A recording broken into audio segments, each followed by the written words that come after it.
اهلا بيكم حبايب قلبي، عاملين ايه؟ اهلا بيكم في قناه التاروت واسراره. يلا بينا، النهارده معانا فيديو حلو قوي. عايزين نعرف الطاقه بتاعت الشريك. القراءه دي قراءه منفصلين مبتعدين عن بعض. عايزين نعرف طاقه الشريك في البعد عامله ازاي، او الطاقه الحاليه اللي هو فيها، وطاقتك انت كمان اللي بتسمعني، والطاقه المشتركه اللي بتجمعكم انتوا الاتنين في الوقت الحالي.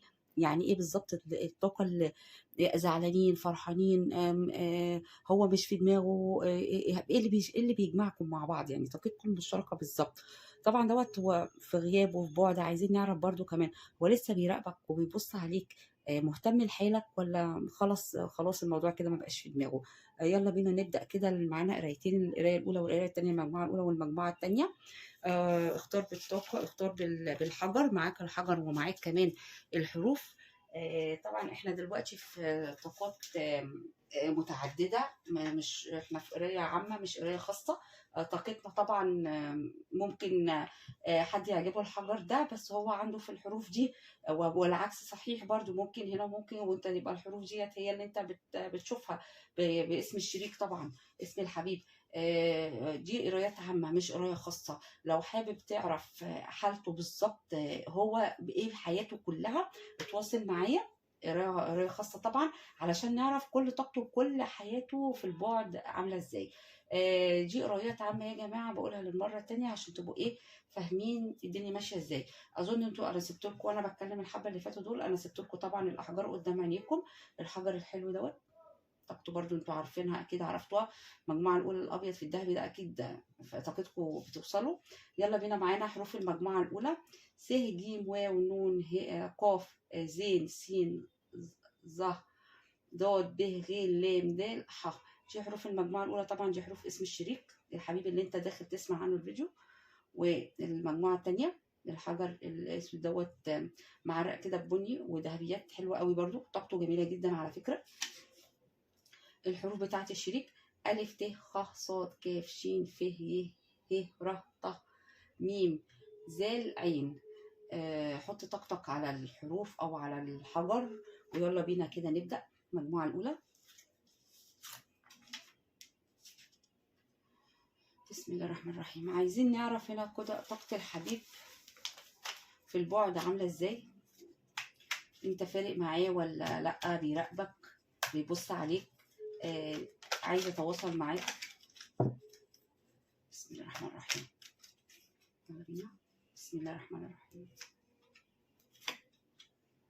طبعا احنا كان اول سؤال بالنسبه لنا بيراقبك ولا لا بعد الطاقه، صح؟ انا قلت كده، اظن الورق قدامكم. بص برج المراقبه اللي شغال، بص برج المراقبه عليك. ادي طبعا طاقته فيها مراقبه كبيره عليك، بيراقبك ويبص عليك قوي. طبعا هعرفكم دلوقتي الطاقه، وهنبدا كده حاجه حاجه علشان نعرف كل حاجه عنه. طبعا بسم الله الرحمن الرحيم. الاول قلت لكم طبعا طاقته بيراقبك، طبعا بيراقبك قوي، بيبص عليك جدا.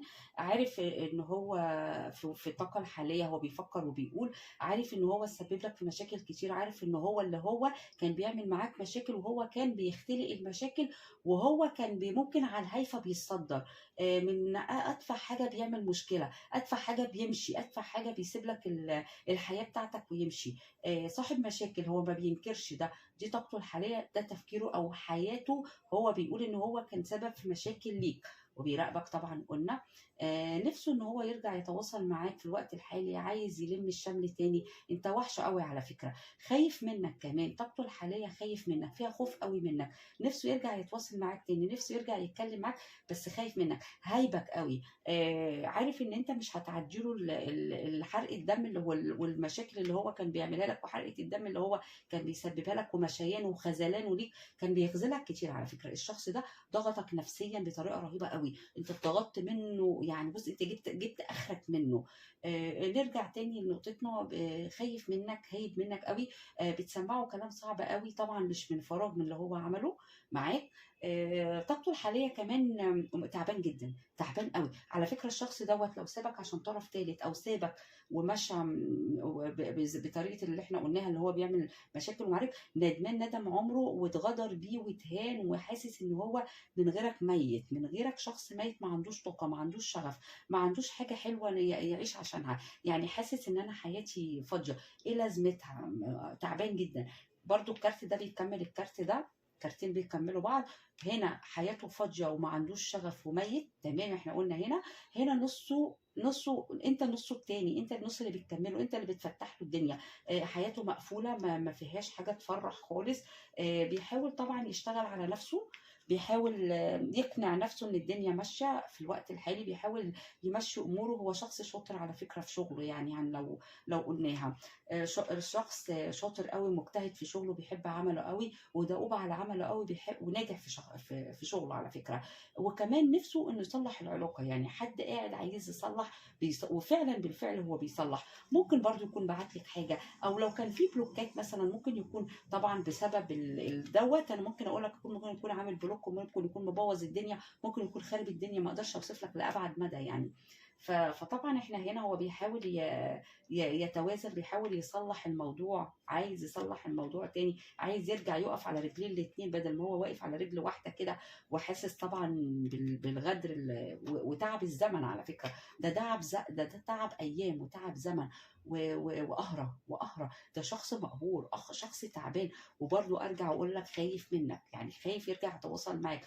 برج الاسد طلع لنا، برج الميزان، برج العذراء، برج القوس. لحد دلوقتي دي الابراج اللي معانا. ارجع اكمل لكم القرايه طبعا في طاقته. عارف ان انت حد جميل قوي، ممكن تغفري له، ومعاكي كل الطاقه والحيويه والحب والجمال والشياكه والروح الجميله والطيبه. عارف قيمتك، هو شخص عارف ان انت ملكه وعارف قيمتك، عشان كده هو ميت وندمان، عشان كده خايف يرجع يتواصل معاكي تاني، علشان كده نفسه في لا شم اللمل تاني، وان انتوا ترجعوا مع بعض تاني. مش عارفه بقولها صح ولا غلط، بتطلع مني كده. انا اصلا انا طفله قوي في كلمات عندي على فكره. ندمان برضو هنا جدا جدا جدا، ندمان على كاسات الحب الجميله اللي انت كنت بتقدمها له، ندمان على الايد الحلوه اللي كانت بتتقدم له، وهو كان ولا هو هنا ليه. كان شخص متعب، هو بامانه شخص صعب، شخص صعب جدا. انت صبرت معاه. بس اللي مفرحنا ومخلي طاقتنا حلوه ان هو بيراقبك. معنى ان هو بيراقبك يعني هو مشتاق ليك تاني، ونفسه يرجع ليك تاني، وانت وحشه قوي. دي طاقته هو. يلا بينا كده احط طاقتكم انتوا كمان عليه كده، واشوف طاقته متواصله معاك لاي مدى يعني. يلا بينا كده. دي طاقتك انت مشيت من العلاقه بعد ما تعبت.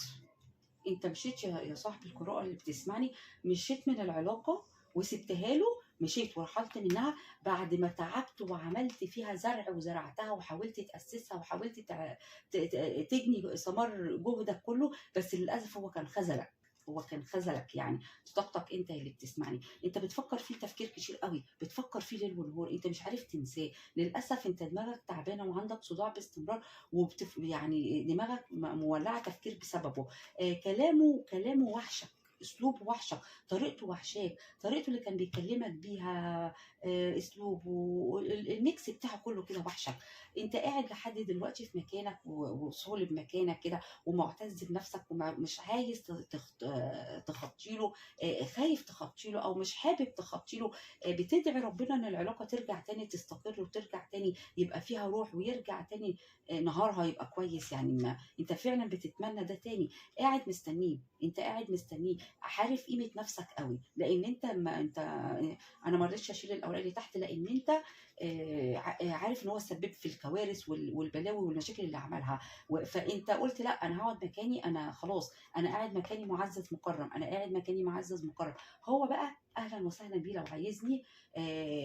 ونفسك منه، انت اللي بتسمعني، نفسك منه في مكالمه، نفسه ان هو يرجع يتواصل معاك تاني. انت طاقتك اللي انت فيها دلوقتي، نفسك ان انت يرجع هو يتواصل معاك تاني. انت هتتجن عليه، انت نفسك ان هو يجي لك بسرعه، يتواصل معاك بسرعه، يجي لك يجري بحب، عصايه الحب، ملك جاي لك انت. الحب، الروح، النور تاني، والفرحه تاني ترجع، الالوان الجميله اللي لابسها، الحب اللي كان حلو. فانت هو نفسك منه في مكالمه، وفعلا هو هيجي لك، وفعلا نفسك انت كمان ان هو يجي لك، لان دي طاقتك، وفعلا ان شاء الله هيجي لك. بص، الحب اللي انت بتحبه له، انت بتحبه حب كبير قوي، انت عطيته كمان حب كبير قوي. انت مش بتحبه بس، ده انت كمان قدمت له حب كبير، وما زلت لسه عايز تقدم. يعني انت يا صاحبي القراءه اللي بتسمعني، انت نفسك لسه انك عايز تقدم له حب تاني. دي الطاقه بتاعته وطاقتك. طب يلا بينا كده، خلي الورق كله على بعضه كده. انا جايه معايا حابه قوي الفكره دي دلوقتي. عايزين نشوف الطاقه المشتركه بينكم انتوا الاثنين في الوقت الحالي. ايه الطاقه اللي بتجمعكم في الوقت الحالي؟ يلا بينا، بسم الله الرحمن الرحيم.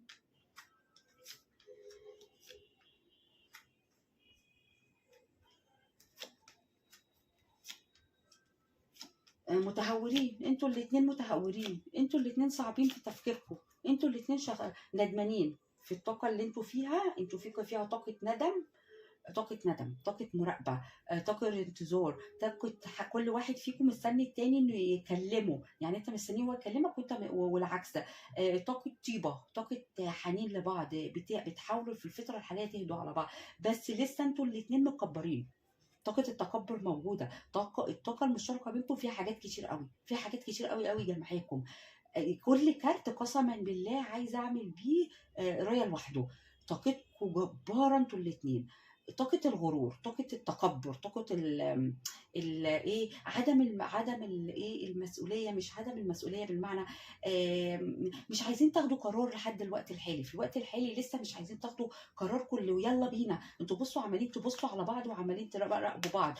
بصي طاقات مراقبة في طاقته وطاقتك والطاقة المشتركة بينكم. بصي طاقات المراقبة والانتظار، انت مستنيه. بصي مستني وقت مناسب بيراقب، بس مستني، بصي السفينة مستني وقت مناسب يركبها يروح. فهو بصي في بيبص وبيراقب. فانتوا هنا كده في طاقة انتظار لبعض، وكل واحد مستني التاني انه يروح له. وبصي هنا كمان نفس الفكرة، قلنا في الطاقة اللي فاتت انت مستنيه ان هو يرجع يكلمك وكده، ونفس الكلام انتوا الاتنين مستنيين لبعض، انتوا الاتنين ترجعوا. يعني كل واحد مستني فيكم ان هو التاني هو اللي يبادر. يعني ما فيش حد فيكم، انتوا الاتنين نفسكم تتكلموا مع بعض، عايزين ترجعوا تاني وتقعدوا تسمعوا بعض، وحشين بعض قوي. انتوا الاتنين في طاقة ندم، طاقة ندم من الطاقة المشتركة بينكم. طاقة ندم على ايه؟ على الحب اللي وقع، على الكاسات اللي فاضت. بالرغم انتوا لو ركزتوا في كاسات لسه مليانه ورا، يعني الحب موجود بينكم، بس انتوا عناديين، عناديين، اخدين الموضوع بعند، اخدين الموضوع بعند كبير قوي. مستنيين بعض وقلوبكم معصوره حب، مستنيين بعض وانتوا ندمانين، قلوبكم معصوره حب. مستني، انا واقف مستني بعد ما زرعت وبعد ما عملت وبعد تعبت. انت طاقتك وطاقته، انتوا الاتنين مستنيين كل واحد يبادر بتعب. انتوا الاتنين تعبانين، انتوا الاتنين بتموتوا. طب ليه يا جماعه العند ده؟ ليه العند ده؟ ليه طاقه العند دي؟ ليه طاقه التكبر دي؟ ليه من هدوا الدنيا؟ بص هنا برضو، هنا في انتظار، انتوا الاتنين قاعدين مستنيين ماسكين الحب، كاسات الحب، انتوا الاتنين مستنيين. بص هنا انت عايز هو يكلمك، نفس الكلام بيعيد، كروت بتعيد بعضها. انتوا الاتنين انت وحشك كلامه وهو وحشك كلامه. اسلوبكم اللي كنتوا بتعرفوا انتوا الاتنين تجذبوا بعض بيه وحشكم، وحشكم جدا. ده برضو كارت حلو، انا كده سبته للاخر. في الطاقه المشتركه بينكم في مكالمات، انتوا الاتنين عايزين المكالمات بسرعه. هو محتاج لك بسرعه وانت كمان محتاج له بسرعه. انتوا الاتنين هتتجنوا على بعض، انتوا الاتنين عايزين بعض، مش انت لوحدك ولا هو لوحده. انتوا الاتنين محتاجين بعض بطريقه رهيبه جدا. طاقته وطاقتك بتقول انتوا الاتنين بتموتوا في بعض. طبعا لو احنا لسه هنزل سؤال برضو، هو بيراقبك وبيبص عليك ولا لا؟ انا لسه هنزل لكم السؤال ده، مع ان انا ممكن استكفي على كده على فكره بوقت الفيديو علشان ما احرقش كتير. لان اللي انا شايفاه واللي واصل لي ان انتوا الاتنين هتتجنوا على بعض، وانتوا الاتنين بتراقبوا بعض، وانتوا الاتنين بتبصوا لبعض. يبقى السؤال اللي انا هقوله دوت ايه لازمته؟ بس برضو في نفس الوقت انا هقوله علشان انا وعدتكم بيه. يلا بينا، بيراقبك وبيبص عليك، يعني مش مستاهله ان انا الصراحه اقوله تاني. ده شايل هم، شايل هم. انت الراجل ده شايل هم. بصي انا قايله لك ايه في اول طاقته؟ كان هو صاحب المشاكل وعمل مشاكل وكان بيروح ويجي كتير وكان بيختلق المشاكل. بصي بقى كتر المشاكل، بصي كتر المشاكل برضو اللي كان هو بيعملها لك. بيراقبك وندمان ان هو سبب لي في كل المشاكل دي. بصي كام لون، كام لون، يعني كام مشكله. بصي العصيان والضرب، بصي الدنيا. بصي شايل هم فكره انه يرجع يكلمك تاني ازاي. شايفه شايل هم انه يعرف يرجع يكلمك. بس هو بقى يعني ايه بيقول ايه؟ ساعه طيبه، هي جميله، هي هتسمح لي، هي هتغفر لي باللي انا عملته. فبصي المشاكل، بصي كتير قد ايه. قاعد هو على فكرة حد عقلاني على فكرة نوعًا ما، حاول في الفترة دي إن هو يبقى عقلاني بعد التهور، بس لسه طاقة التهور موجودة فيكم، بس هو بيحاول وهيحاول إن هو يبقى راجل حكيم وعقلاني. ليه؟ عارفة ليه؟ عشان حنينِك وذكرياتِك قتله، حنينِك وذكرياتِك معاه ده كارت الحنين والذكريات مموّته. يعني صراحة اللهم صل على النبي، قراية عجباني أوي، أوي، أوي، أوي. طبعًا بيراقب، قُلنا بيراقب والّا لأ؟ ده برضه كان السؤال الأساسي. بُصّي، واقف عمّال يبُص على اللي كان بينكم، طبعًا بيفتح الstory ليكِ بقى، بيراقب بطريقة حتى لو في بلوكات تأكدي إنه بيعرف يوصل لِك، قسمًا بالله بيعرف يوصل لِك. بُصّي الحسرة على اللي فات، بُصّي المراقبة والحسرة والزعل، شايفة؟ بُصّي بقى برج الميزان وجماله، نِفْسه يرجع يتواصل معاكِ تاني، بس أنا طلّعت لِك في طاقته إن هو خايف يقرّب منِّك، تمام، طلّعت لِك برج الأسد. بُصّي نِفْسه يرجع يدّيكِ حقِّك تاني، برج الميزان اللي لها أوراق حكومية بإذن الله ربنا هيحلّها لكم بإذن الله، عايز يرجع يتواصل معاكِ تاني ويدّيكِ حقِّك ويرضيكِ، بيحبِّك حُب جامد أوي على فكرة، بيراقبِك وبيحب عندِك كل العوامل اللي تخلّيكِ بالنسبة له مَلِكة. مَلِكة أنتِ فعلًا، هو بيقول لِك أنتِ حد جميل وطيب أوي، الكارت ده كارت الطيبة الروحاني، بيقول لِك أنتِ حد بتعرفي تجذبيني بروحِك، أنا ما حبيتش قدِّك. الكارت دوّة برضه بيحاول يقول لنا أنا باعتدل في الحياة وهاعتدل وأنا آسف، كارت الأسف بيتأسف لنا، هاتوازن في حياتي تاني، هاعتدل في حياتي تاني، وهاسيبني من المشاكل ووجع الدماغ اللي أنا كنت عامله. وهنا برضه يعني بيأكد لنا إن هو شايل هَم إنه يعرف يرجع يتواصل معاك تاني. قرايتكم تحفة وجميلة، عجبتني أوي. وإن شاء الله في رجوع بينكم بإذن الله، بإذن الله، بإذن الله.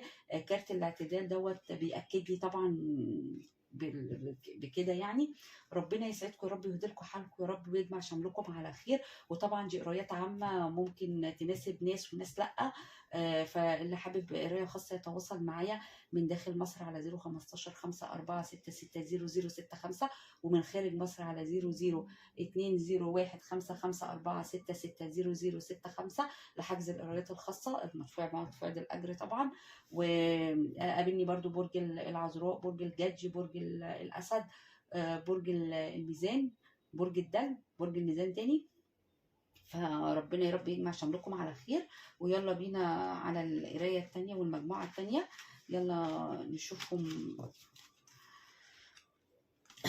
يلا بينا أصحاب المجموعة التانية نختار المجموعة التانية. بسم الله الرحمن الرحيم. عايزين نعرف برضو طاقته وطاقتك، الطاقة المشتركة بينكم. تمام. المجموعة التانية.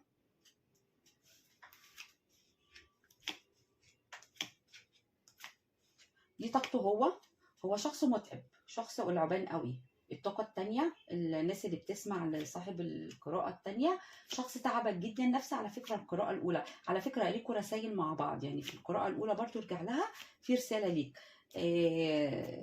بص هو شخص متعب، بيقول لنا أنا في الوقت الحالي أنا بحبك وشايف إن أنت أجمل ست في الدنيا، هو ما بينكرش ده، بيقول لنا أنت ست حلوة قوي.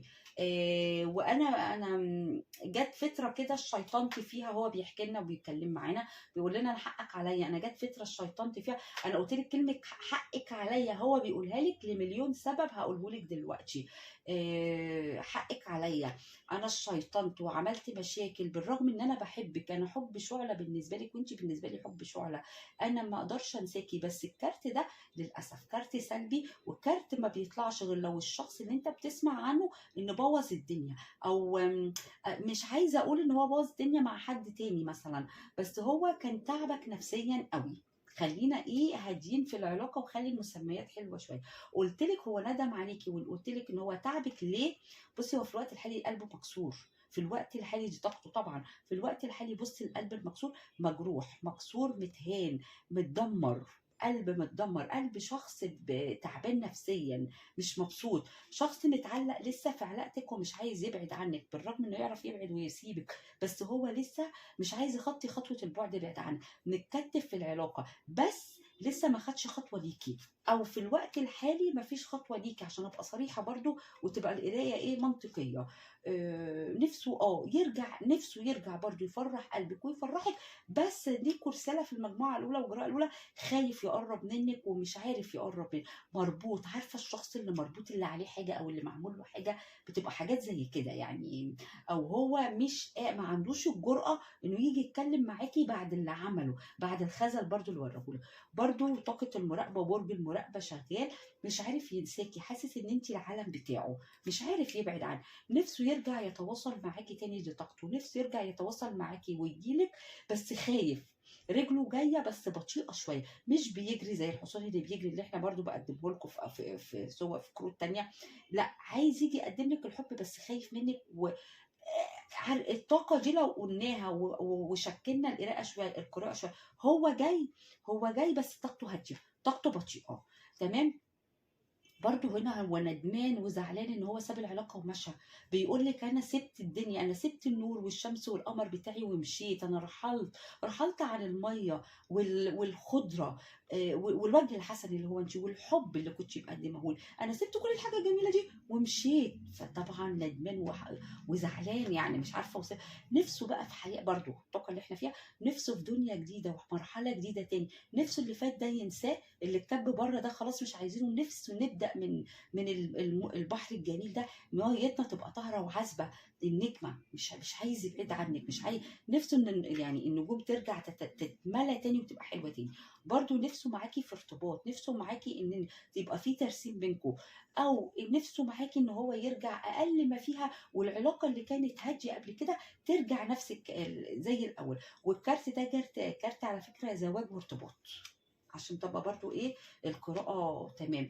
نفسه برضو يرجع تاني معاكي لبداية جديدة وننسى كل اللي فات. بيكمل برضو كارت النجمة بيقولها لنا، على فكرة طاقته كلها شغف ليكي وطاقته كلها حب ليكي، يعني نفسه يرجع يتواصل معاكي بطريقة رهيبة، مش عارف ينساكي، مش عارف يتخطاكي لحد دلوقتي، مش عارف يطلع من العلاقة، هو لسه مقيد في العلاقة، هو كان فاكر نفسه لما هو مشى وندم بالحركات الشيطانية اللي هو كان بيعملها، لكن لا، يعني هو ندمان ندم عمره. دي طاقته هو. تعالى نشوف طاقتك انتي.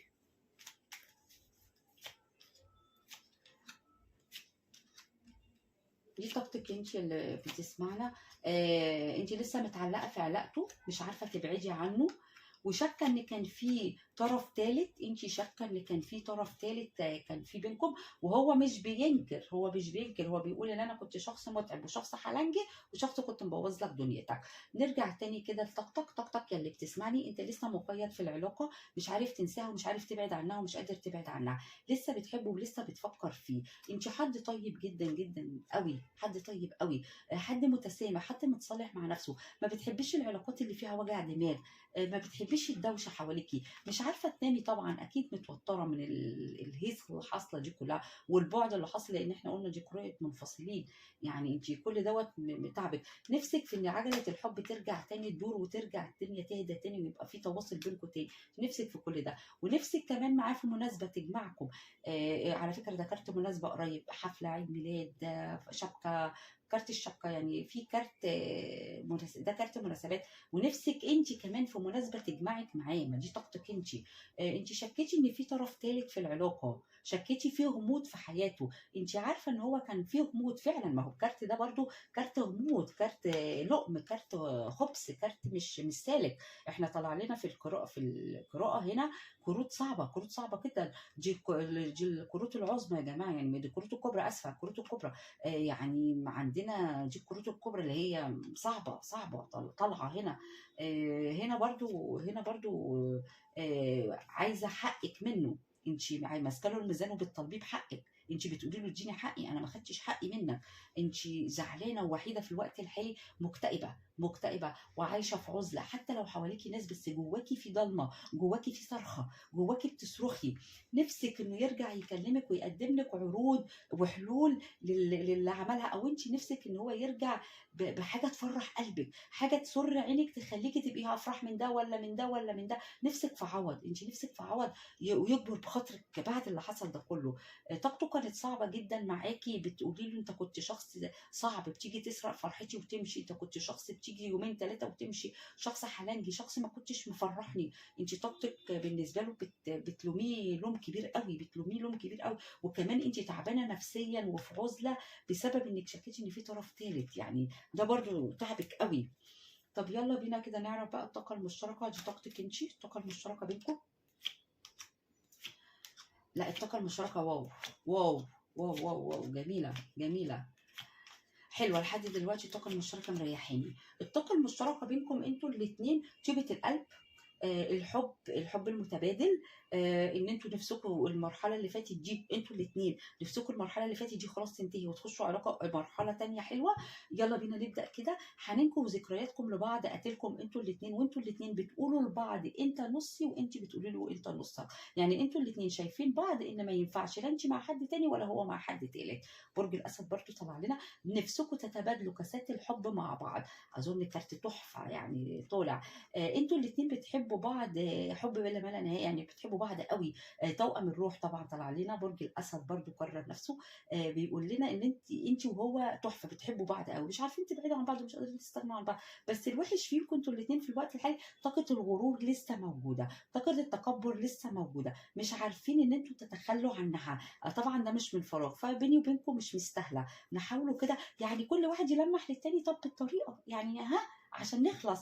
نفسكم في الفجوة اللي فاتت دي خلاص تروح، ونفسكم في طاقة جديدة تدخلوها أو دنيا جديدة تدخلوها. برج الأسد برج الجدي طالع لنا، بتقولي له والطاقة المشتركة بينكم إن أنتم طيبين جدًا، أنتم الاتنين حد طيب أوي، أنتم الاتنين بتحبوا بعض حب جامد وطيبين جدًا. أنتم الاتنين ميتين من جواكم في الوقت الحالي، تعب يعني صعبان عليكم إن العلاقة وصلت للمرحلة دي. أنتم متوا، أنتم تعبانين جدًا، في الوقت ده أنتم تعبانين جدًا. أنتم الاتنين شغوفين على بعض أوي، أوي، عندكم شغف على بعض، أنتم الاتنين هتتجننوا على بعض، مش أنتِ لوحدِك ولا هو لوحده، لإن دي الطاقة المشتركة بينكم. أنتم الاتنين عايزين بعض وهتتجنوا على بعض. آآ كارت الشبكة وكارت المناسبة، نِفْسه يرجع يفرّحِك، وأنتم الاتنين نِفْسكم في فرحة، أنتم الاتنين نِفْسكم في حاجة متبادلة، من يعني أنتِ نِفْسِك إن هو يبادر بحاجة وهو كمان نِفْسكم نفس الوضع على فكرة. أنتم الاتنين بُصّوا بتحاولوا، ده الكارت ده برضه بيكمّل ده، بتحاولوا تضحكوا على نَفْسكم، بتحاولوا أنتم ميّتين من هنا، بتحاولوا تضحكوا على نَفْسكم، وبتحاولوا تتوازنوا في الوقت الحالي، بس تعبانين.